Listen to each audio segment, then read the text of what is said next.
Forty20 not live. It's Monday, 23rd of November. I'm in isolation, as you can see here in sunny Wakefield. Phil is not in isolation, but like us all, he's stuck in the leafy suburbs of North Leeds.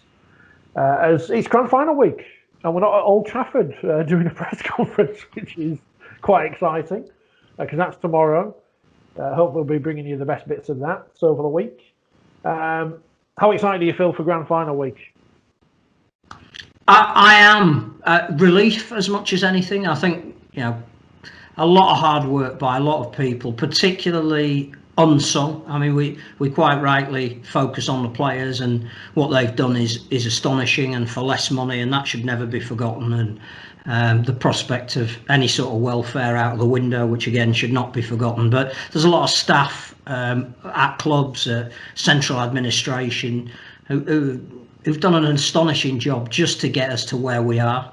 And I don't think we'll realise probably until the last light is turned off at the KCOM Stadium on Friday night that it has been such an effort. And whilst the NRL, quite rightly point to the biggest crowd in the world in the COVID era for the third State of Origin game, which was fantastic, and they've managed it in a different way because of the level of COVID that they've had to deal with. We have had the most difficult season probably in the sport's history, in terms of the fact that no fans, not the number of games we wanted, agility and the ability to have to change fixtures at the very last minute, and we've got to a grand final. So first of all, that's an amazing achievement in itself. That was the goal that everybody set out and said, look, if we're going to do this, there has to be meaning, and the biggest meaning you can have is look at the roll of honour and add another team to it at the end of the season. And whether it's Wigan or St Helens, they'll be the fitting winners. They are the two best teams in the competition. We're assuming at this stage that nobody hopefully gets that horrible app on their phone shining saying playing the grand final, and Warrington and or Catalan are asking, being asked to warm up at the last minute. But let's assume it is Wigan and Saints. Then it's a fitting end to what's been a difficult season. It should be a great game. If it's anything like the match we saw between the two of them a month ago, I think arguably we'd all agree that was the best game of the season.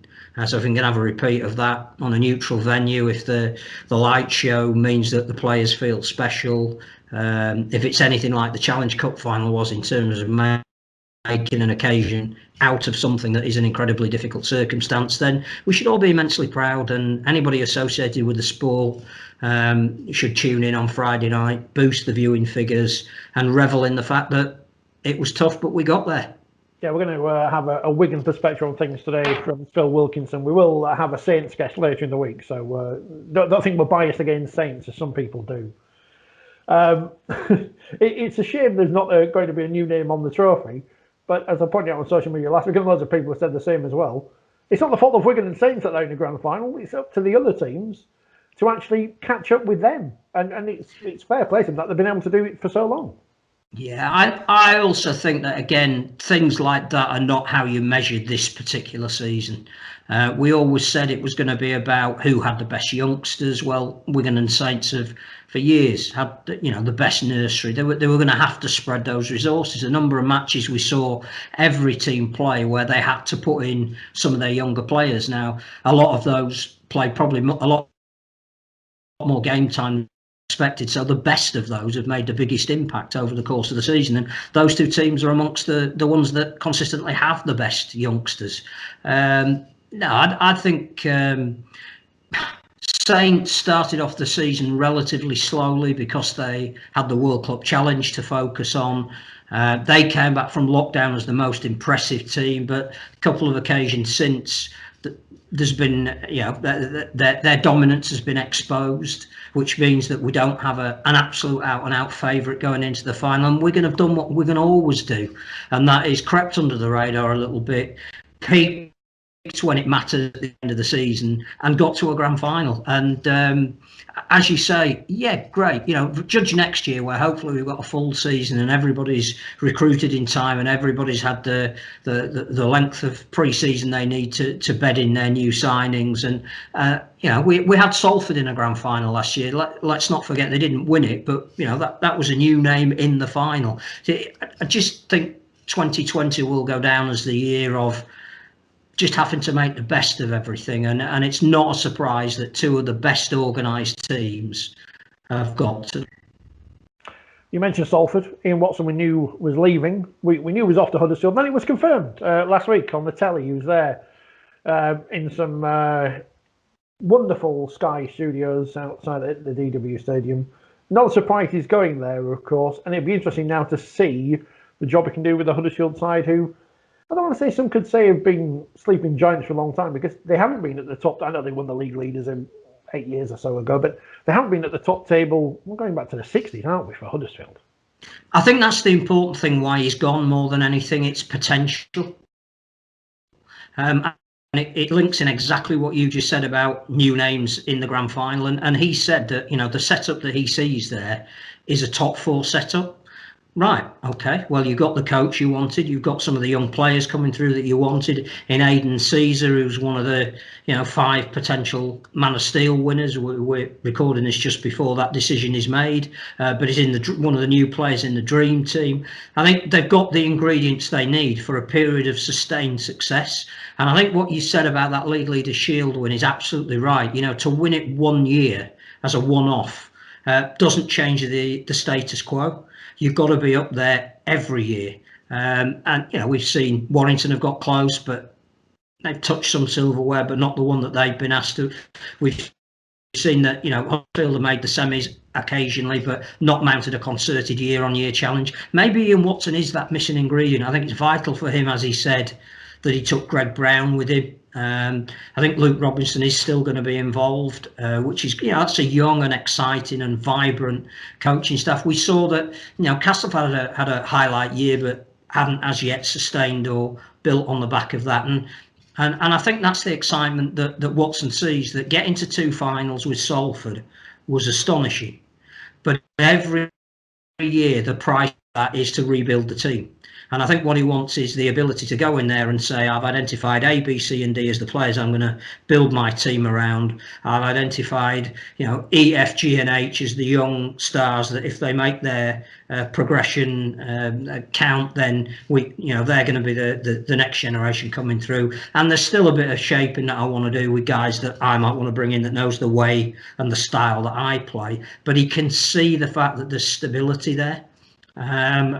And with the greatest respect to Salford, they're not at a point where they can offer him that at the moment. So, yeah, I think it's exciting for the competition that we might have another contender, that when we sit down at the beginning of the next season and we're all doing our ridiculous predictions as to what's going to happen, we might stick Huddersfield now as a top 4 and a top 5 rather than a bottom 4 and a bottom 5. So I can see why they've courted him. I can see why he's going there. I can see why some Salford fans would think that he's not necessarily progressing. He's going to a club perhaps of similar standing, or perhaps slightly behind them where Salford are at the moment in terms of finals they've been to. But yes, let's hope it equals the competition. And I understand as well, he can live at home. He's got family connection, I think, with somebody in Huddersfield who's studying there at the moment. It all sort of fits for Ian Watson. If Hull can get the right coach, they've clearly got a core of players that they can work with. Every year we say, Catalan have got the potential to be something. Well, they've had a taste of a semi-final now. They've won the Challenge Cup final a couple of years ago. Can they now replicate that every year? Let's hope that next year, normal rugby environment with regular fixtures on a weekly basis rather than the kind of understandably ad hoc nature that we've had to have this year. We're talking about maybe 6 or 7 teams that could get to the grand final. Fingers crossed. I mean, we know who's going to Huddersfield. We don't know who's going to Hull just yet, although Brett Hodgson's been heavily rumoured, reported plenty of times by John Davidson on that one. Salford, it seems that every name is being thrown into the hat, so no one's got a real clue on that one just yet. So there's still plenty of machinations to come over the next few weeks, because we've got to get ready for a new season, which will start in March, which is going back to where we went in 1996. Yeah, I think that's great. I think, first of all, the players need a rest. And first and foremost, I think we've seen, I don't really follow football, but I'm told by people who do that there's been an impact of not having a proper pre-season, to almost go from one straight into the other. It is going to affect the ability of teams to be at their best when they need to be. So I think giving them a long break in a year that runs up to a World Cup is absolutely right. Again, following the news and the medical speculation that there is a chance that by March, whatever vaccine will have been rolled out to sufficient amount of people to have crowds back in grounds. I think you need that. My good lady and I were watching the semi-finals on the television, and I think we've got to the point now where the crowd noise is intrusive rather than an add-on. I think there was a novelty value about it at the beginning, where we were so unsure of what a game would be like played with nobody there, that to have that, you know, grafted on atmosphere actually worked. It gave it some meaning. I think now you get to the point where actually you just want to you want to hear what the players are saying to each other. You want to hear Sky apologising every 5 minutes for a word you may have picked up that you shouldn't have done. But that artificiality comes across in the crowd noise now. So I think, you know, watching the State of Origin this week, go Queensland, 50,000 people in the stadium. Whilst I loved the game and I thought there was a lot to admire about the play, what struck me was how much I'd forgotten the influence of a crowd. And it was a very passionate and it was a very one-eyed crowd, as you would expect in Brisbane when Queensland are playing, but it lent to the whole enchantment of the occasion. And we're desperate for that. And you know, I think if we can start in March and have a little element of that, even if it's only half full stadiums, then that is going to be so much more of an enjoyable experience. And look, I think March is right. It feels right. I think all of the ingredients will make it right. I'm slightly concerned that they're going for 27 rounds, because again, if you work that across the calendar, and I'm hoping that Sean Wayne will get at least one mid-season international to prepare for the World Cup. You're looking at maybe 3 weeks where you might have teams playing Thursday, Tuesday, or gaps of maybe 4 days between matches on 2 or 3 occasions. That, I know the squads will be slightly bigger because we're not having a reserve grade, but that worries me. That again, player welfare is being sacrificed to get a certain number of games in. But no, March is right. I hope that becomes a template for the future. And I think, you know, the players need to get away. They need to have December off and a decent pre-season and build up to a massive World Cup. And I think, again, without endlessly talking across you and people turning off going, for goodness sake, shut up. How good to see the World Cup getting a principal sponsor as well, and it being somebody new in an area of commerce that we don't have a great take up at the moment in, you know, the e-commerce. Absolutely fantastic. Hats off again to the World Cup organisers, and I just hope they get the tournament that they're building for. And if we need to taper our domestic season to accommodate that, then let's do it. And it's interesting, obviously rugby league and football, 2 completely separate sports in terms of impacts on the body, but 2 managers in the last week or so, Ole Gunnar Solskjaer of Man United, Jurgen Klopp of Liverpool, talking about the impact of the amount of games they're playing in a short space of time, but also having to travel in midweek to Europe and back. I mean, we just had the ridiculous international break in football where people have flown all over the world and caught coronavirus. What a surprise. You know, if I guess we're hamstrung out. It's all about money, and we've got to get all these fixtures in, and it's. I hope we do see a lot of rotation next year and a lot of those young players given chances, because the World Cup is going to be very important. Not necessarily that England win it, because I'm not sure if, you know, the world was perfect, we'd win it, but we've got to put on a great competition where people fall on BBC One and watch Tonga versus Cook Islands, which probably won't be on BBC One, and enjoy a great World Cup, and we're all building up to that. We're all excited. A man who's not going to be involved in England, of course, is Wayne Bennett. But the Super Coach strikes again, and there he is. Can't do it in a Great Britain jumper. And who knew that they were just there to sell shirts, but or a different kind of shirt. But there he is, winning the State of Origin with Queensland, the worst Queensland side ever, apparently. Yeah, and again, this weekend I watched the documentary that's come out, Once Were Lions, which was an interesting mix of actually a record of the tour, but also context of the sport, which I personally really enjoyed and thought they did very well. The one area they did focus on was Wayne Bennett, because presumably he's not the kind of bloke that's going to give intimate access. But you heard him give a couple of team talks. And there weren't so much team talks, so it was just making somebody feel as though they wanted to go out and give the absolute best they could give. There were a couple of occasions on a training field where, let's say, his instructions to his team were very simple and direct, but there's absolutely no doubt that his players would have understood exactly what was expected from him. And I think those snippets, or perhaps almost captured by accident, showed you why he's held in such high esteem by the players that play for him. And he clearly does have the ability to bring the very best out of those who are deemed beforehand to be of lesser value than some of the star names that are playing in the opposition. And going back to your World Cup point, I think the one thing that documentary also emphasised was that we are too myopic when it comes to England. Clearly we want them to win, but it raised two very important questions. One is, what is the point of having Great Britain if you don't have a strong Ireland, Scotland and Wales? So, Mr. Administrators, what are you doing about making them more viable, and the mid-season tests having greater value for everybody? I think the other thing it showed, the Rugby League world, as in the global picture of who could be competitive in a World Cup, has never been stronger. You know, there isn't much of a downside of Papua New Guinea winning a home test match when you look at the reaction that had in that country, and when you have the England players saying how knocked out they've been at people knowing their career. I think who was Sergio, that's age catching up with you. One of the players, I wanted to think it was Jackson Hastings, but it was Jermaine McGilvray. You can edit that out as though it was seamless.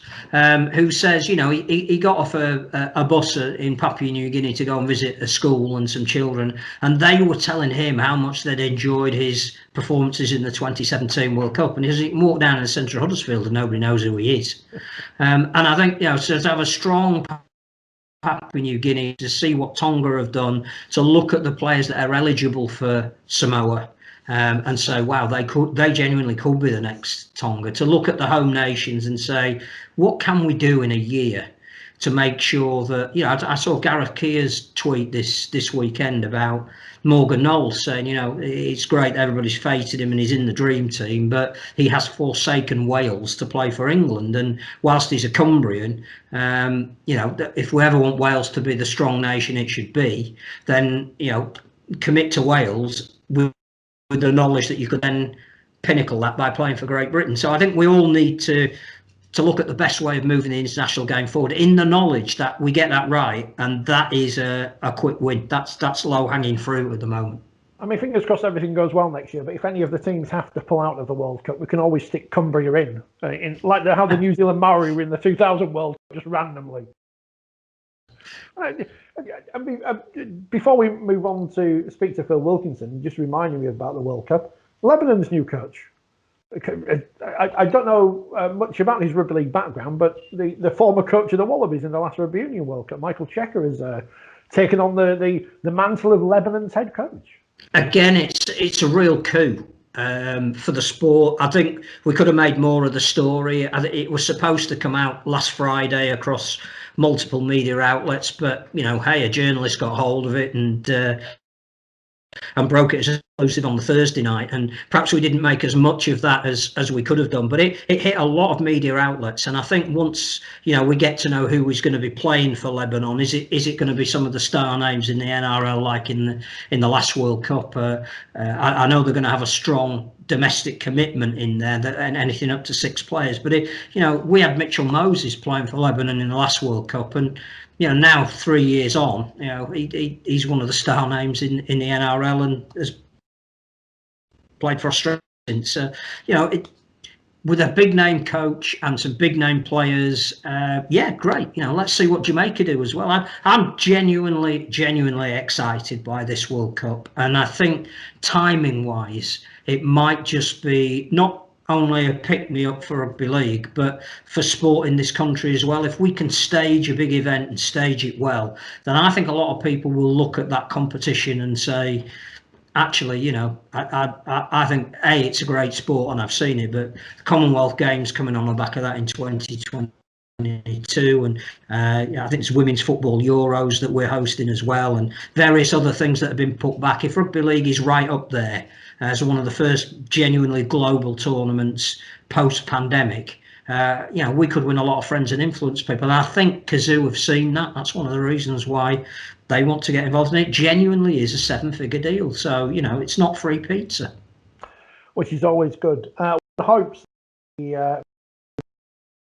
don't play the Human League song, The Lebanon, when they play the national team, the Cedars. Unlike when I went to a game once at a ground I won't mention because it was a long time ago, in the Challenge Cup when a team from Yorkshire perhaps played Union Tres Catalan, and as they were coming out onto the pitch, played Paul McCartney in the Frog Chorus. I think that hopefully those days have gone. Fingers crossed. Right, we'll talk some more non-Wigan stuff in a moment, but now here is Wigan Observer's very own Phil Wilkinson.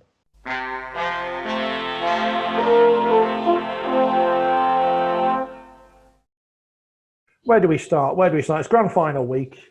Obviously, we're very excited. A different kind of grand final than ever. Phil Wilkinson joining us now from the Wigan Post and the Wigan Observer to get a Wigan perspective on things. Phil, how excited are you? Grand final week. I know. You normally have Paul Bennett from Wigan. As he ditched you now, he's gone to League Express. Now he's hit the big time. more diversity from Wigan-based journalists, you see. Right. That's what it is. Yeah, mate, it's good. It's good. Another grand final, a bit of a surreal grand final to look forward to this week, though. Yeah. I think we went for eloquence rather than Paul, and better looking, I think, as well. The general public would certainly agree with that. I just think it's good that we've got the grand final that the season deserves. I think we've all spoken throughout the year or written in various places about the fantastic efforts that everybody's put in to get us to this one date in Hull in late November, and it deserves the first 2 ranked teams to play in it. I know that in previous years we've had the excitement of teams maybe coming through the playoffs who haven't finished 1 and 2, but of all the seasons that you wanted, as many of the players that have performed the best over the most difficult circumstances, this is the year. And I for one, I'm absolutely delighted it is Wigan and Saints. I think it's completely apt. At the derby 3 or 4 weeks ago at the Totally Wicked Stadium, I remember about the hour mark, the game was very much still up in the air. And I remember turning to Mike, who covers St Helens for the St Helens Star, and I said, you know what, whoever wins this game, I don't care. I hope this is a grand final. Not to say it necessarily deserved to be, because obviously if a team had won in a semi-final, they'd have deserved it. But I did feel that the intensity of that derby, I just hoped, whatever the result of that derby 3 or 4 weeks ago, that would have been the grand final. And so I'm pleased with that on that front. Yeah, we are presuming the COVID, with all the COVID tests come back negative here, Phil. I also think that, with the greatest respect to the other 2 teams in the semi-finals, and we can talk about how they actually panned out as matches.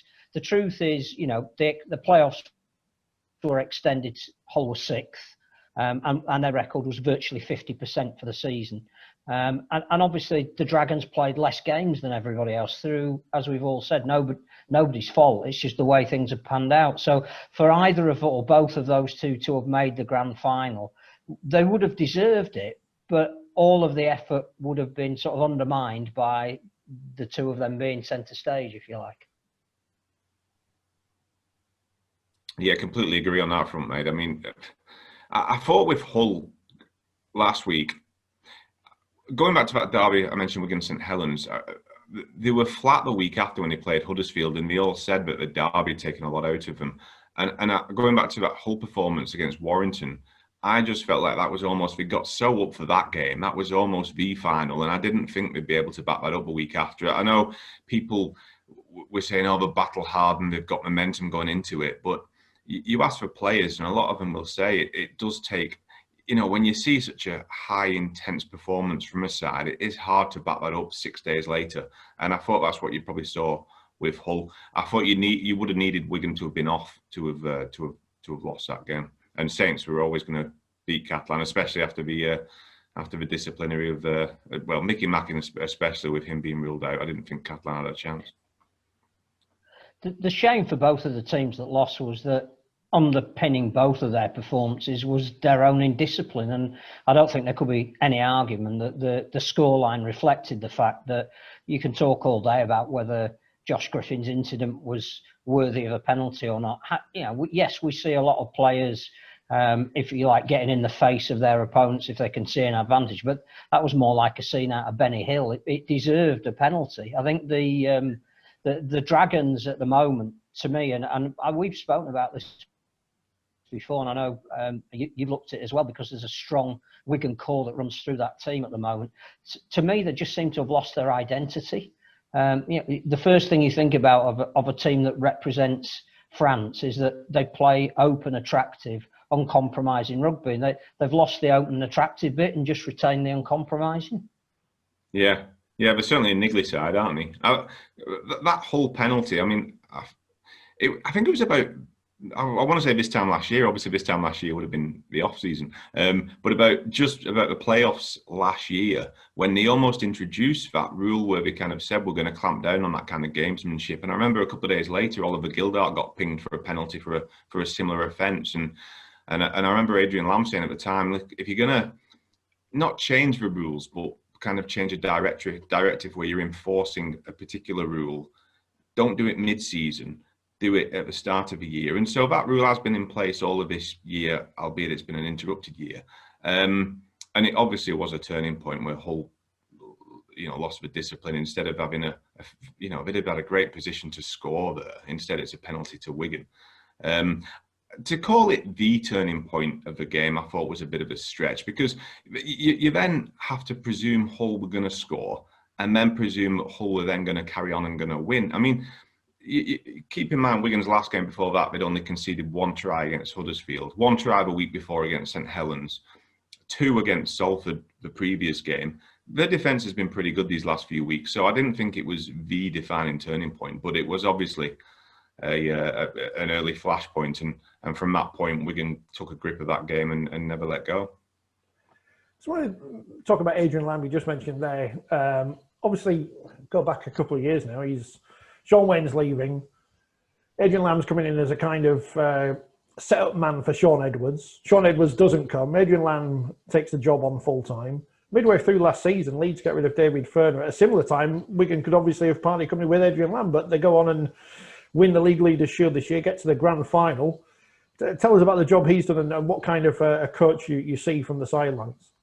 Yeah, well, when he came in, you're right. He was in an awkward position from the start, wasn't he? He had to kind of warm the seat, basically, for Sean Edwards. And then there was all that controversy about Edwards' U-turn, and he had to weather all of that. Didn't do too bad last season. I mean, it was almost a little bit of a transitional season as well, with Bateman and Tompkins leaving, and obviously the loss of Sean Wayne. And then he was under the cosh a little bit this year to kind of... I remember Ian Lenigan saying a few years ago that he expected a trophy every other year, and that was a directive to Sean Wayne, which I always thought was a bit of a high yardstick for any coach, to be honest, in the Super League with a salary cap. But that was it. You know, he made no bones about it. I mean, towards the end of Wayne's tenure, it almost became a situation where he had to win a trophy every other year and do it in a particular style, which I thought was definitely a very hard thing to ask. With Lam, the thing that I was looking forward to seeing was the way he was promised to make him a little bit more attractive, play a bit more of a flamboyant style, a bit more off the cuff, switching the halfback so he could go left and right. And what's impressed me more hasn't even been that. It's just been the way, firstly, he's kept his composure and cool. You know, you got to remember when Wigan got stuffed at London early last year, early into his reign, he kept his composure then. When all the Sean Edwards thing went on, he kept his composure then. And the other thing I've liked about him has been the way he's promoted the youth players at Wigan, and he's brought them through and kept them in there. You know, a lot is made of the fact that there's two marquee players. Wigan have got George Burgess on board, but he's played, 7 games this year. Meanwhile, you've got Ollie Partington starting in the front row with Joe Bullock, who was recruited from Barrow, and, you know, a list of others, Smithies, Joe Shorrocks, Liam Burns, who have all come through and kept the place, warranted a place. And he's not been there was always that concern with him coming in for a short time. He might not have been as keen to continue what Wayne had done. And that's really been pleasing for me to see that he has. I think the player that I think might have benefited the most from having him around, and I think his elevation may have come slightly quicker than perhaps we'd anticipated, is Harry Smith. Because obviously, you know, clearly Lam was one of the great halfbacks that we saw playing for Wigan and PNG and Queensland, and the ultimate competitor, and you'd want to see him almost present the next generation with those qualities. You know, Wigan's forwards are always going to have it. You don't get in the Wigan system if you're not that, you know, that kind of a ultra committed player. But it's great, you know, when you've seen the likes of, you know, Luke Robinson, Kevin Brown sort of moved on almost prematurely from the Wigan scenario. It's really good to see Harry Smith given an opportunity. Is he going to feature in the 17? Is he going to have a key issue to play in the grand final, do you reckon? Yeah, I think he will. I mean, we don't know. They were very vague about why Sam Powell was absent last weekend against Hull. I think Lam mentioned family reasons in the press conference. You obviously don't want to press too much on that. So it's the obvious question to ask Lam whether. I don't think Ben Flower will play. I think he's been ruled out by that hamstring injury, which is a sad ending to his Wigan career. Timely Joe Greenwood has served his 2-game ban, will probably come back in. Whether Sam Powell's still absent and Harry Smith will get his chance, we'll ask tomorrow. I think Harry Smith will probably play. The interesting one for me, Phil, is where he's going to play next year, because they've managed to retain Bevan French, Hastings. I expect Tommy Leuluai to play on next season, and then of course they've signed another halfback/fullback in Jay Field. So that'll be the interesting one next year. Where does I agree with everything you just said about Harry Smith, and yet I'm wondering not why they signed Jay Field, because quality teams do just sign quality players, don't they? Whether they need somebody in that position or not. But yeah, it's going to be an interesting one how he manages to get them all in that side. I wondered about Tommy Leuluai, because clearly he still can contribute massively to the team, and if there is an advantage to only playing a foreshortened year, it might extend his career by a year. But is he now an out-and-out backup hooker? And so Powell will be a first choice. Leuluai might come off the bench, and Smith could be a starter with Field. Maybe you've got Hastings then, haven't you? So yeah. It was interesting last week that everybody expected with Powell out, because Tommy's been playing halfback all year, but everybody expected with Powell out that Tommy would go to dummy half and put Harry Smith on the right side. He didn't do that. He put Jackson Hastings at dummy half. Adrian Lam thinks that is his natural position, which is a big call given how dominant Hastings can be at halfback, and he's a reigning man of steel. I think, though, with what you said about Tommy, he's as good a 9 as he is a halfback, isn't he? He's probably at halfback, to be honest, to shore up that defence, isn't he? And keep quiet, though, whichever back rower is running down that side. And you're right, at that age of his career, it's probably a wise step to make him almost a bench hooker next season, kind of, you know, he can, like, with Sam Powell. I mean, Sam Powell's been playing 80 minutes regularly. Wigan have often not gone with a bench hooker. So it probably would be a wise step to kind of, given his age, take that bench hooker role, next season and kind of give him that responsibility of, I don't want to say nurture Harry Smith through. Harry Smith's done a fine job, but kind of hand over that baton so that he is, fully prepared for the following year in 2022. I mean, we don't know how close they were to leaving, whether it was just internet rumours or whatever, but the re-signing of Jackson Hastings and Bevan French, two big signings, not just for the competition, obviously, but for Wigan itself going forward and building on this side, which is obviously 80 minutes away from the Championship. Yeah, great news for Wigan, as you say, and Super League. I mean, I'm sure both of them would have had plenty of offers in the NRL. Wouldn't surprise me if Rugby Union were looking at them, or other Super League clubs. So great news for Wigan as well as a competition. The other thing to consider with Tommy, Phil, is he's got that agreement with Wigan to go join a coaching staff next season. Now, they've already got an additional coach joining with Sean O'Loughlin. They've got one fewer team to coach because there's no reserves next year. You don't need another coach joining the staff with Tommy Leuluai going on board. So it does make sense. That's why they expect him to play on next season as well. In terms of, you mentioned salary cap, you mentioned George Burgess, you mentioned Jai Field coming in, the re-signing of French and Hastings, which won't have been cheap, I wouldn't have thought, and nor should it be, because they're two of the absolute superstars of the competition. I actually think that French re-signing is probably more of a surprise and welcome than Hastings, because we know that Hastings has got a bit of a love-hate relationship with the NRL, but French would have been admired from afar for what he's done this year and walk into any team in the world. And when we start talking about who's likely to be the man of steel, then I don't think anybody would complain if he was. He's been that good. But what would you do with Burgess? Because obviously he's taken up a huge chunk of the salary cap. If we assume that obviously someone's been released by Sean O'Loughlin's retirement, Tommy Leuluai most likely will play on, otherwise they're doing a chunk of salary cap there. Can they afford to keep George Burgess, or do you think he'll be moved on to accommodate this exciting array of backs they're going to have?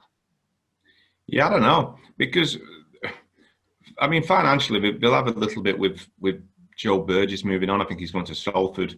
They've also got quite a few fringe players like your Jack Wells, who I think is going to Salford. Craig Mullen's already signed for Lee. A few others off contract that will probably depart. A couple of probably just go on loan. And you don't know how much of that it is taken up by the cap. That's the trouble we always have, isn't it, when we're reporting these stories? We're almost guessing. It's guesswork on the figures. You don't quite know how much they're earning. You can probably guess a ballpoint and you're probably not be too far off. The other thing to consider is these young players we talk about. A lot of them have incremental contracts. So every year they get an extra £10,000 or £20,000 put on their contract. You get a handful of those. That eats into the cap every time you progress in a year. So to answer your question, I think Wigan can afford to keep him on. He's got a 3-year contract. If you're George Burgess, you would dig your heels in and expect to be here next season. But if he is, we're going to have to ask and expect a lot more than what we've seen from him this year. It's been unfortunate with his hip injury, and he has to get that right. 7 games, and the games he's played, it's been limited minutes. Certainly not been the impact that I think anyone expected. And I'm sure he's as disappointed, well, more disappointed than anyone with the impact he's had on Super League this season. Yeah, that'll be one to watch, that, Phil. George Burgess, what happens with him. As I say, he's got a contract. So, yeah, we'll have to wait and see.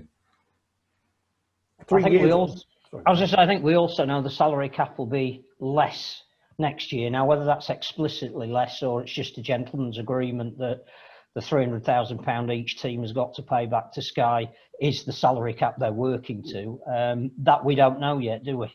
Well, I tell you what, though, but it is. I believe every single club, when they say that they've been hard hit by COVID, I'm sure they have.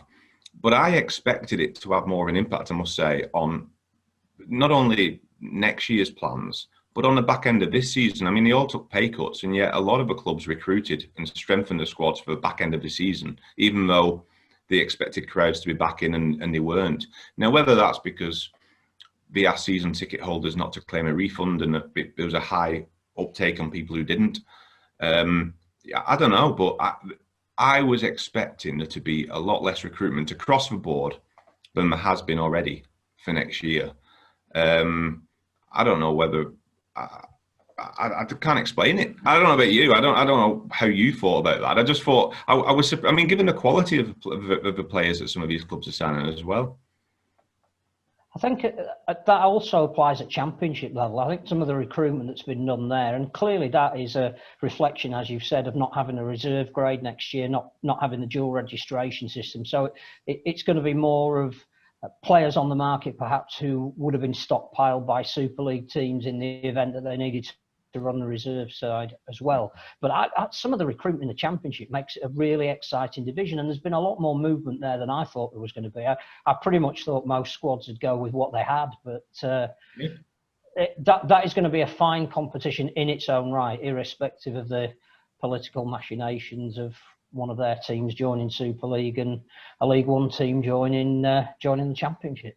It's a bugbear of mine, though, mate, that they made an early decision to bin off the reserves next season because they couldn't afford it.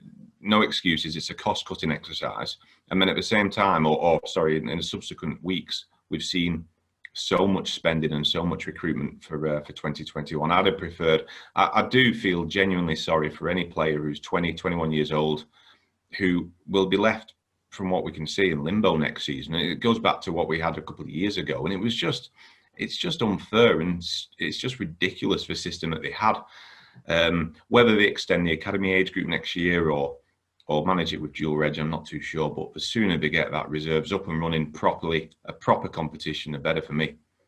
I think that's the word, properly. It's either done regulated and everybody buys in, everybody enters a team. There's a performance aspect allied to it, as well as just the participation one, because you got to ask, why did something stop in the first place? I think one of the reasons was the reserve grade wasn't doing what we all hoped it might, and what it was originally when A teams existed, and that was bringing back players who were injured, or the next generation of young players, or possibly even signing a rugby union trialist, or it had a meaning in its own right. And what it became towards the end was just a way of fulfilling fixtures.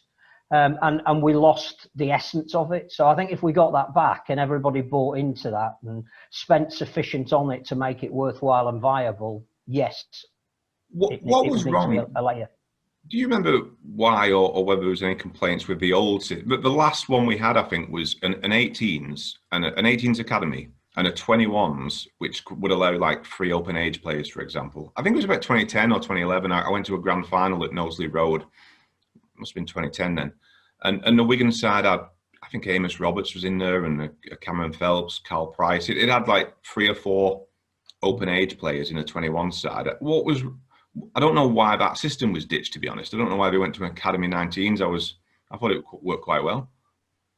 I'm with you on that. I think that's where it has to have a purpose. And I think even if you took it to under 23s, we'd even seen, when we're old enough to remember, Great Britain had an under 24 side. As long as there's a cut-off date that says, there is a reason for developing players. It's not just a retirement home. Or, as it turned out, as I remember when it started coming to an end, there was a lot of raiding of community clubs just to fill out teams. So you were giving players an opportunity who you're never going to sign as a Super League professional. So, picking names completely at random, we're going to go to St Pat's, and now they had an 18 fixture and take 8 of their players, and maybe St Pat's to get 50 quid for the privilege of it. But those 8 players weren't being groomed to be professional rugby league players, and that demeaned the fixture in some ways. And it also probably meant they wouldn't play for St Pat's that weekend, which was no help to anybody. I think we just got away from the point of what 18 rugby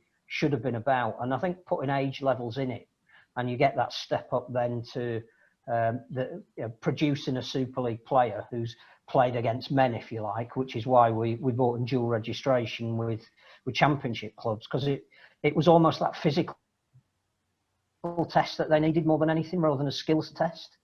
If you can build that back into whatever you call reserve grade, then it's got to have a value. We'll see when it comes back in another form in the next 2 years or so. It might have something to do with the T redo whenever that comes in. We need to talk about a key man who's going to obviously play his last game this weekend for Wigan, and that's Sean O'Loughlin. Phil, you've watched his whole career, I guess, in the cherry and white. How important? Oh, it's a daft question. We all know the answer, but talk to us about Sean O'Loughlin. I don't need to ask a question. Tell us about it. Well, there's plenty of scandal. I'm only kidding, obviously. Do you know what? For his last game on Friday or Thursday, sorry, at the DW, I dug up the match report from his debut, and my introduction. He was in the opening line. It was something along the lines of, between the enterprise of Jason Smith and the finesse of Brett Dallas, a reluctant star announced himself last night. And it sounds almost prophetic that I would do that, but honestly, the amount of fringe players who I've declared as the next superstar who've only played 2 more games is ridiculous. but I managed to get that one right. He's still that reluctant star, isn't he? I've just done a piece of a grand final program, and I just thought I'd just check his social media, and I think the last post on Twitter was about 6 weeks ago, and even that was just sharing a Rugby League Cares initiative. You know, he's just not one for the limelight. The biggest, I spoke to Moz last week when he announced his retirement, and Moz said that as much as we all rate him, the players put him on another level. And he said the best example of that was that we don't see, not how hard he hits and things like that, but also the confidence he gives the teammates. And also, I'll flip it on its head, the confidence it gives the opposition when he's absent. And he says, we don't see that, you know, and it's been hard trying to find anyone to say anything bad about him in these last few weeks, isn't it? But he's deserved everything that comes his way. I mean, I've been watching his career for nearly 19 years. The impact he has on that side, the influence he has is just incredible. And for me, to stay loyal in the professional era, when he had so many options to go to the NRL, spoken to so many clubs, linked with so many clubs over the years, but to stay loyal to one club, your hometown club, in this era, for me, just it puts him right up there. It's hard, it's dangerous to rate somebody's legacy so soon and when it's raw, but I think there's no risk that he will go down as one of Wigan's all-time greats. Phil, you said he got linked at one point. Well, I think there's 2 things about him. I think the first thing is we've seen a lot of great players. We've seen a lot of players who we would deem to be our favourite players. But there are certain players that come along, and there aren't many of them, who actively change games the minute they take a hand in them. And, you know, whether it's the first 15 minutes of a game, whether it's coming off a bench, whether it's the crucial last 5 minutes, you always look to a certain player who is associated with a certain club who is going to make the right play, who's going to turn that game around. You know, fortunate enough to see Ellery Hanley at his pomp. He was one of them. You knew whenever he got the ball and it was that decisive moment in a game, he was going to provide it. You looked at Wally Lewis in the international arena. I think, you know, whenever Great Britain were looking like they were going to win a test match, or it got to that point where suddenly Australia were under pressure, Wally Lewis would do something.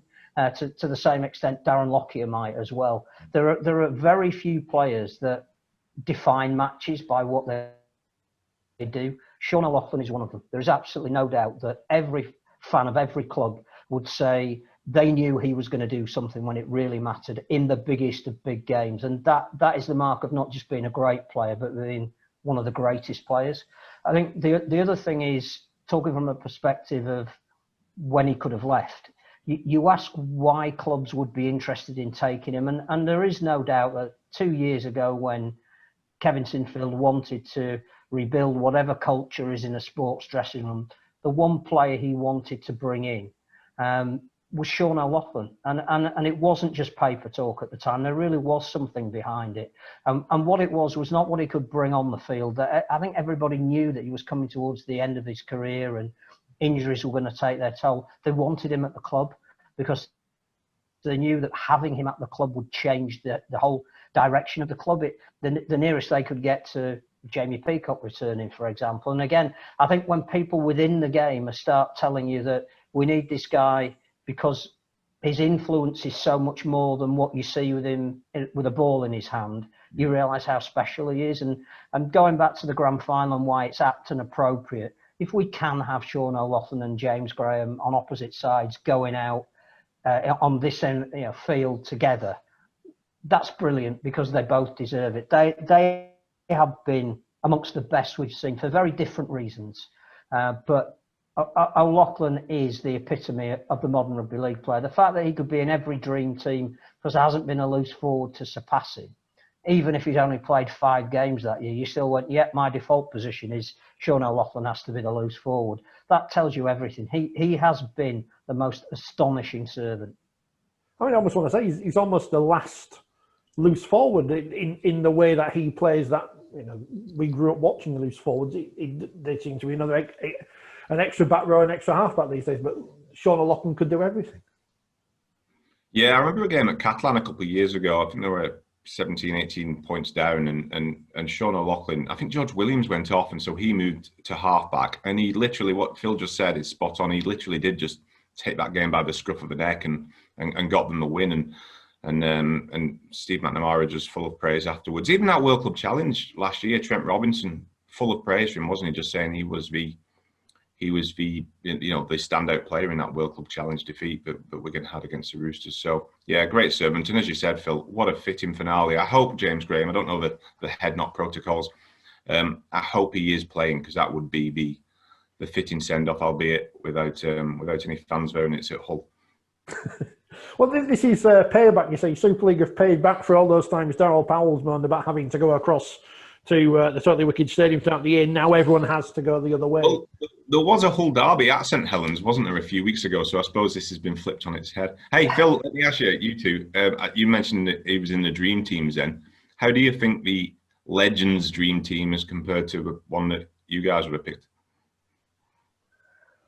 I haven't shared mine on social media because I don't see enough games live to have an opinion. That isn't going to be pilloried by everyone. So I'm not confident enough to put my head above the parapet. But Phil knows more than I do. I don't know. I think Sanganoa definitely deserve to be in there. I'll say that. I just think a dream team's a really difficult concept this season because, again, conditions have been such that it's almost impossible to draw a form line from week to week. There's been too many games, too many injuries, too many people playing when they've been needled up. So I think it's really difficult. The artificiality of playing behind closed doors, which is to the absolute credit of everybody who's run out there, but it's not the same.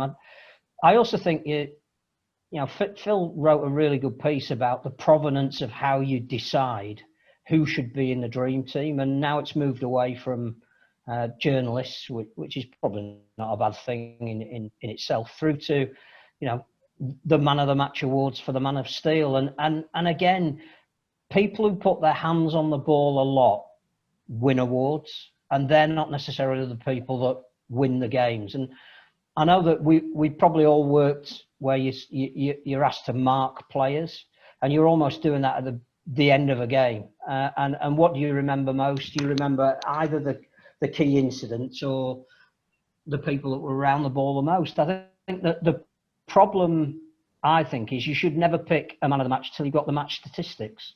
And Scully would always argue that there's only one statistic that matters, and that's the scoreboard. But the fact is, effort and influence, and Sean O'Loughlin is a classic example of that, is measured in a lot of different ways.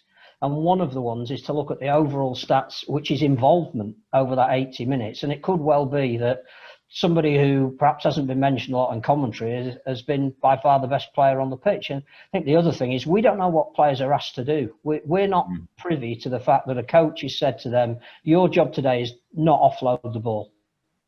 What I want you to do is run hard and straight on the edge at that particular defender every time you get the ball. And then you look at the game, you go, well, he didn't do a lot today. And the coach is putting his arm around the back of the player coming off, going, you did exactly what I wanted you to do. So there's lots of flaws in the whole concept. But I just think at the moment, I can't argue with some of the choices. I think we'll all have our favourite who we want to win it. And a lot of it is about philosophy and style of play. But I'm just not sure the process is quite there at the moment. I'm with you, mate. I'm all for the Legends having I think we don't do enough actually to involve former players, especially from a pre-Super League era. So I'm all for involving them and having them pick out pick out ultimately who should win it. But this system, you mentioned because this is off a Man of Steel leaderboard. So it's supposed to be who had the biggest impact on that season.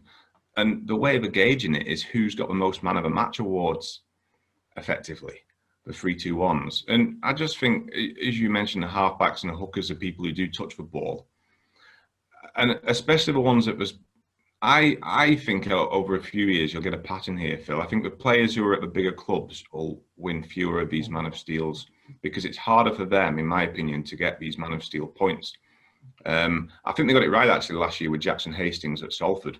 But if I remember right at the time, he thought Lomax should have been up for the award. And, of course, Lomax would have been competing with Lachlan Coote and Luke Thompson, on that leaderboard for the points. And, yeah, I just think you're going to get a lot more halfbacks and hookers at the mid-table sides winning the the most coveted award that we have in the game. And I'm just not too sure this 3-2-1 system's the right way. The Albert Goldthorpe does it in a similar way, doesn't it? The League Express's man of that 3-2-1, their player of the year. You look at who's won at that.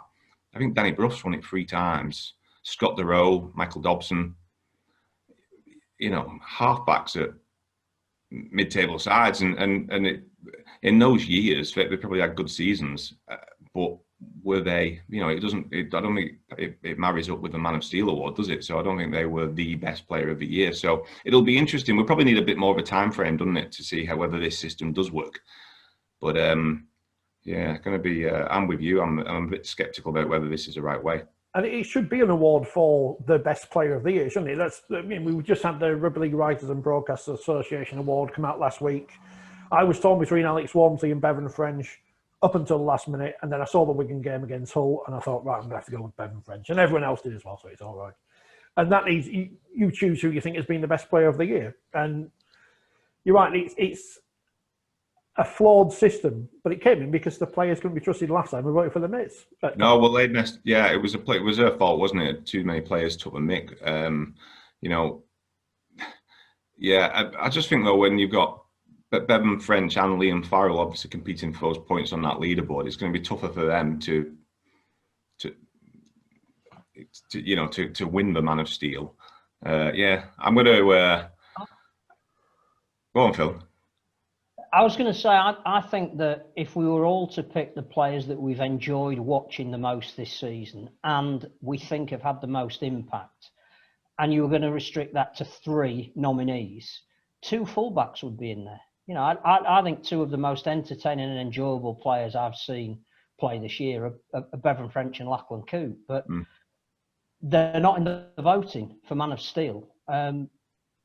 Because obviously they're playing the same position, I don't know. It's for the dream team. They are in the Man of Steel, so they can't both be in the dream team. But I think that's flawed as well. What you want are well, we've said it before.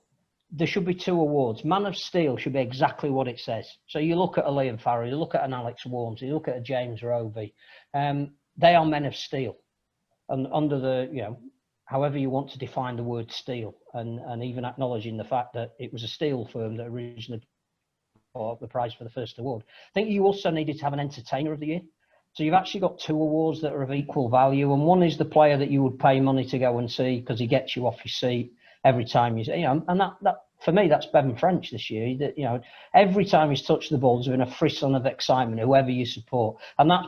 I would hope why he would get this major award. There's a feeling that somebody like a Paul McShane or Aidan Caesar might get it because they've figured so high every week in teams that haven't been right at the very peak. And again, you're detracting from what the sport's about in many respects. It seems to work in the NRL, but you'd probably argue there's a fairer distribution of the talent, isn't there, among the sides that way. But what was interesting before, when the Man of Steel was picked by the shadowy anonymous panel, and when it was changed from that to become the players select the award, they ditched the players player award. They always used to have that with it, didn't they?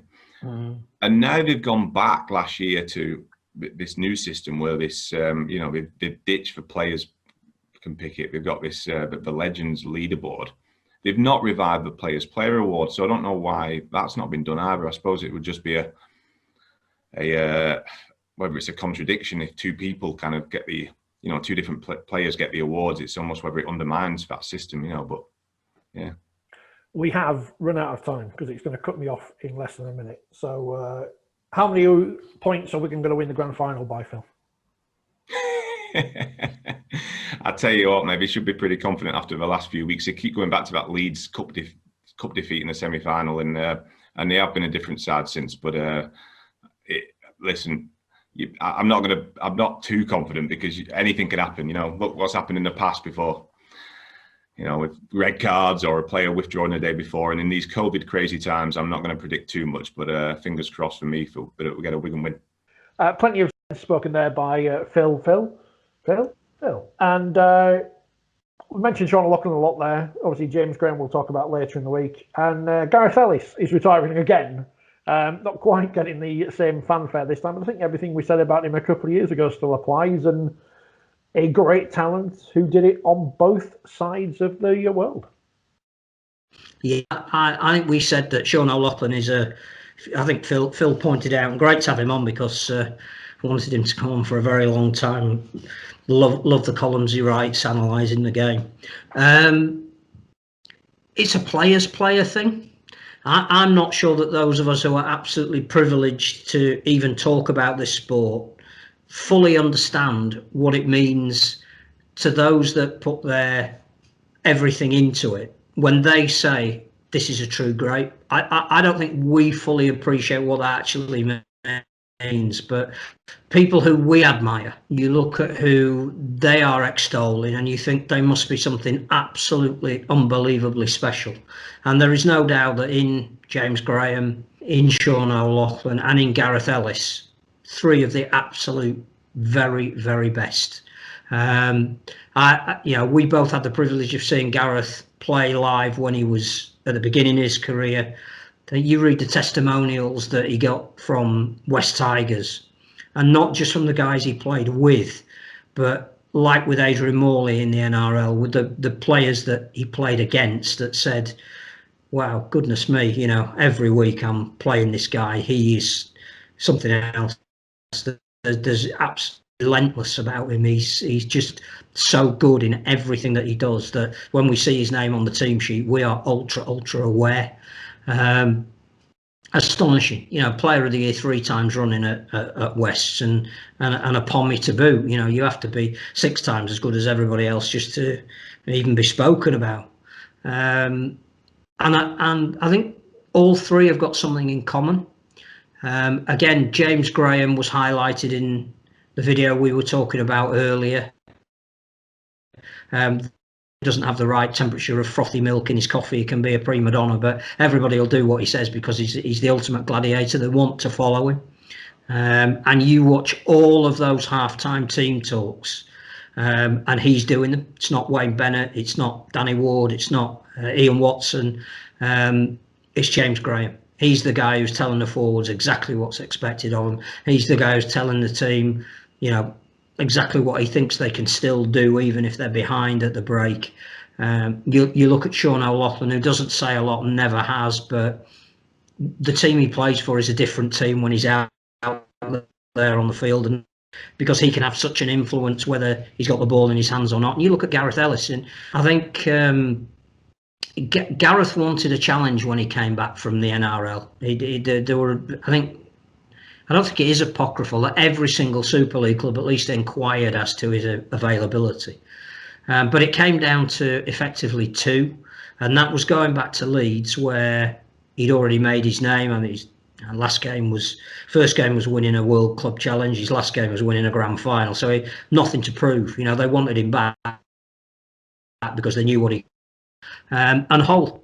It wasn't about going back to the familiar and fitting in and being in an environment where he was already proven. It was, no, I'm going to take on that challenge of trying to be the best I can be to bring something to a new club. And I think he'll tell you, in all honesty, that leading the side up those steps at Wembley for the first time that club had lifted the Challenge Cup in the National Stadium, it's probably the proudest domestic moment of his career. And at the age he was at then meant the most to him. Wherever he's gone, What was he, 22, 23 when he was made captain of Wakefield? Yeah, It ought to be something pretty special to be given the armband when you're that young. Walked into a Leeds team that, at the time needed leaders, had a lot of incredibly talented young players who were just learning how to win things. But when he joined them, gave them that real physical edge that they needed to keep that going. And then, went to Hull and got them their holy grail. He's one of the nicest people you could ever wish to meet, but also one of the truly great competitors we've seen in our sport. And all three are. That's what they've got in common. Ultimate competitors.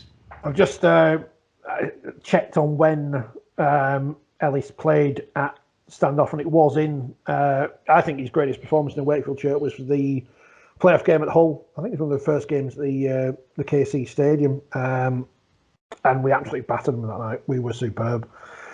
28-18. I've just seen the full games on YouTube, so I'm gonna have to watch that again. But he was, when he started off in the centres, moved to second row, had to play at 6 because we were desperate, and a great player. And as you say, one of those again, as we mentioned with Sean O'Loughlin, mentioned with James Graham. No one's got a bad word about his playing career, have they? Because they just stand there as, I'll say immortals is the wrong word, but legends of their time. And it's interesting, Wigan put Sean O'Loughlin's threat into their Hall of Fame, which we didn't have time to talk to Phil about, but looking at their list, it does seem very recent heavy. I'm sure there are plenty of names from the past who could be in there. That's not for me to say, of course. I think being involved in a Hall of Fame, drawing up the criteria are really important. And one of the things that should be considered is a length of time for being retired. I think in the Rugby League Fame it's 10 years. I think that might be too long. But I think that there is a need for people to step back to know how good you were. And the danger with them in as they unlace their boots is you don't get time to then reflect a little bit further down the line and put them in context and just I think there's also a reputational thing. If somebody finishes playing and goes off the rails, which none of these three will do, I'm absolutely 100% convinced. But again, you rush to put them on a pedestal, then you run the risk or the danger that the column underneath it might crumble at some stage. But I think a little bit of haste in that. But you've got two options, haven't you? You've got the Kieran Cunningham statue option, doing it a little bit too quickly, or you've got the let's take a step back and give it 5-10 years and then unveil the full majesty of what they meant. It is a point I make currently about after an Olympics where everyone gets a medal, and I'm thinking, as we've seen with Olympic Games, it takes a long time sometimes for things to come out about athletes. I'm not saying anyone British, but it does, and we've given them all medals. You've got some time to think about this. Although, because I post these old programs on our Twitter feed, so I've discovered Fred Webster, who now is my favourite player. Scored 8 tries as a forward. I don't know if forwards played differently in those days, and in the era of contested scrums, of course. But he's a player I want to learn more about. I'm going to have to do some research on him. But he's up there with Gary Schofield from shooting post. From Brotherton, the village of between Leeds and Wakefield, I believe. Yeah, I think so. Played first player to play over 500 games for Leeds, and as you say, scored 8 tries in 1 game, which is still a club record. And was in the first Leeds team to ever win a cup in 1910 when they won the Challenge Cup. So the first Loiner superstar. But I had to have a proper job and everything. I think there's one last thing I need to talk about before we go today, which is I'm getting a bit bored of the dramas of who's going to fill the 12th place in Super League, because we're a fairly pro-Toronto, pro-expansionist program here. But I'm kind of getting bored of this phony war on social media and videos and celebrity endorsements and things. I'm thinking, this has no bearing on any decision that's made. if you want to put something on social media, put your bid document out there so we can all read it. Go on, have a laugh at it, so we can make our own minds up. I mean, I'll move on to John Wilkins' comments in a moment, but I don't want to say it's unseemly, but it just seems pointless to an extent. I mean, everything's pointless. You know. You're probably asking the wrong person, because clearly social media is not meant for the likes of me. I understand why they would do it. I think there's some commendable creativity in some of the stuff that we're seeing, but it doesn't alter the basis of the bid. I'm pretty sure Lord Jonathan Kane is not sat at home scrolling through Twitter going, oh, York have produced a lovely video, that's going to elevate them up the scale. It will be what it will be. We're in the process now. They're all preparing their bid documents. We'll hear by the middle of December which one is gone for. I am a fan of Toronto reapplying for the position that they relinquished. I think if you're serious about who has got the best bid, match up against their bid. But let's let a decision be made. I think we now know the 5 teams from League One that are going to be bidding to be in the Championship, which he checks his newspaper because he can't remember. Barrow, Doncaster, Newcastle, Rochdale and Workington. And again, I think some of them have been putting out some things on social media, and we shall see. Our opinion will count for little. I would quite like to see Newcastle, if they've got the resource, given a leg up to the Championship, but I respect the history and tradition of the teams that are also in the mix. And I don't know who the winner is if you look at the candidates for the 12th club. I think there's an issue, I think, that says you almost need a team that is proven at playing at that level, because it's going to be a difficult ask with half the amount of money and less recruitment time. So I think whilst there are a couple of candidates in there who are making great bids on social media, that it's a lot tougher on the field than producing something from a drone that looks fantastic. I don't know. I genuinely don't know. We talked about this the other week, and there are flaws. It's going to be tough.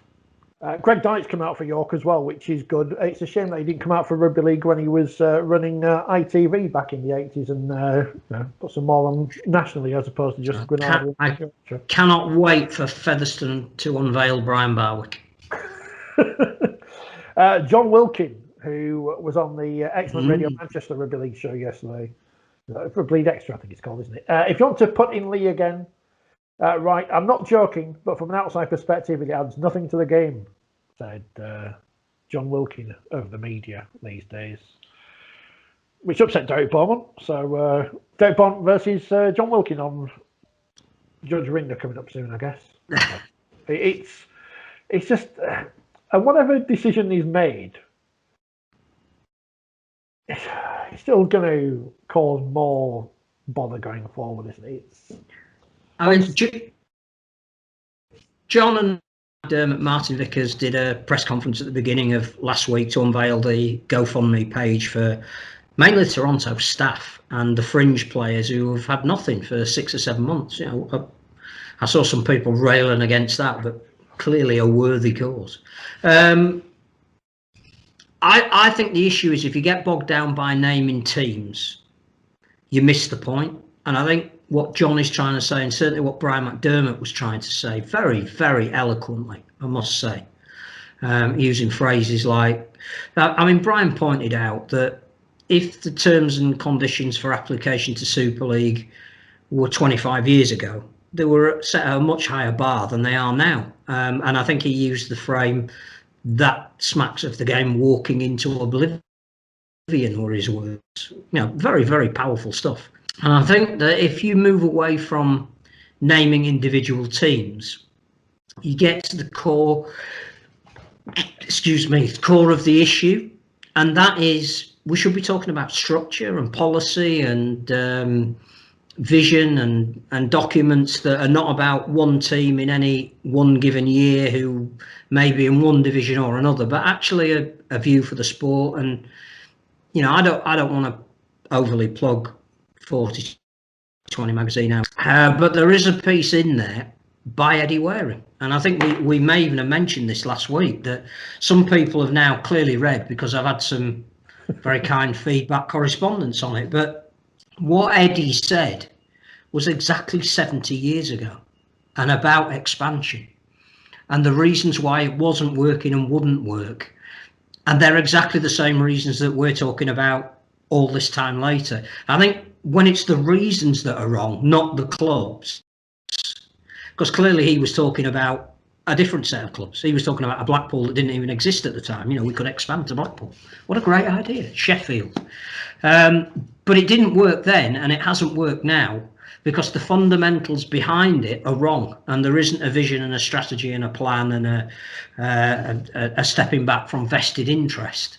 And that for me is the issue, not whether it should be Lee or Featherstone or Bradford or Newcastle or Barrow. I think if you get bogged down talking about individual clubs, you miss the point. And I think what John is trying to do is talk about value and worth, and what people bring to rather than take out of the sport. And that's nothing to do with a Derek Beaumont, who's put more than most into the sport and should be lauded for doing that. It's about, what are we trying to achieve here? What do we want as a sport? What's the offering to the outside world, and how is it enhanced? I should get Doidgy to read out that article in his Eddie Waring impression and put that out. I'm sure he owes me a favour. With the children. Yeah, with the children. With the children. I'll have a word with him. So the magazine is out. I've got mine. It's in the other room. I should have brought it in with me. And it's available in all good shops that are open still. And of course, you can order it online and make sure. And as of next week, all shops will be open. Yay! So. Unless you're in tier 3+ something. Well, there's a vaccine now, so it's all right. Apart from the people who don't want to take it, but I'm in isolation. I'm going to go mad by next week. I think when we record again later this week, I may have, I've gone full Lord of the Flies. I don't know. and I think, oh, you're very well read. No, I had to do it for GCSE English, so very, very much the piggy of this situation. Very much so. Not Ralph. Why I can remember that, having not fought that book for 20-something years, I don't know, but I've impressed myself, and I think that's as good a place as any to stop for the minute. So we'll talk about the Man of Steel when we're back later in the week, when we'll have our Saints-related guest, and enjoy the next 2 days of grand final build-up. And as you said earlier, fingers crossed, nothing goes wrong this week, because I don't know. Phil, thank you as ever. See you in the week. Yeah, I'm hoping Brian's left you some cake from yesterday. Or was it all gone? There was some cake yesterday. This job. We was here and we will be again. Like, share, subscribe, do all the things you're supposed to. And to Keith on Facebook, I'm not cutting my hair off. Yes, it's stupid, but I'm stuck inside and I don't care. So tough. The viewer is not always right. That'll do. I'm going to go at my hair. Oh, good. Lovely ending.